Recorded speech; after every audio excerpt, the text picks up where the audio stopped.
Natunton ng News 5 ang ilang flood control projects sa Valenzuela na inirereklamo ng mga residente dahil hindi raw maayos ang pagkakagawa. Napag-alamang ang may-ari ng kumpanyang gumawa niyan, isa pa lang alkalde.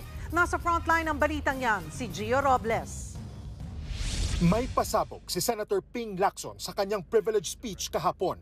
Ang Global Creek Builders na nakakuha ng mahigit 2.2 billion pesos na flood control projects, pagmamay-ari ng pamilya ni Candaba Mayor Rene Maglanque.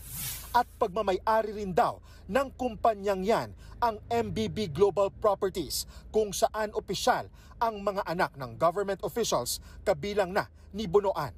Macy Monique Maglanque, President. Sunshine M. Bernardo, Corporate Secretary. Fatima Gay B.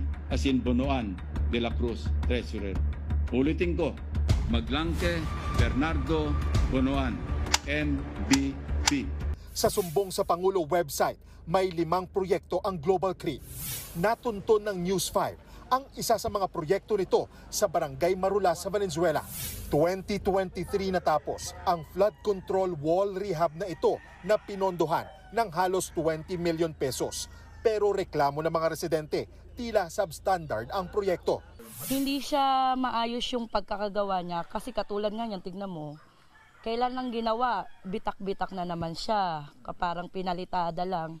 Sa pag-ikot namin, may mga bahagi na kung hindi tadtad ng bitak, tuluyang gumuho na ang sinementong struktura sa gilid ng creek. Lalo doon sa kabila, nagpalitada lang sila. Dito lang sa harap yung nakikita ng magbibisita.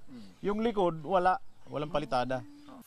Natuntun din namin ang isa pang proyekto ng Global Creek Builders sa Barangay Katulinan sa Baliwag, Bulacan. 77 million pesos ang pondo sa reinforced flood control structure na ito ngayong taon kahit 2024 pa natapos. Sinubukan ng News 5 na kunin ang panig ni na Maglanque, Bonoan at Bernardo, pati ang kanilang mga anak tungkol dito, pero wala pa silang tugon. Nagbabalita mula sa frontline. Gio Robles, News 5. Mga kapatid, Cheryl Cosing po. Maging maalam at may pakialam sa mga napapanahong issue at headlines. Mag-follow at mag-subscribe na sa social media pages ng News 5.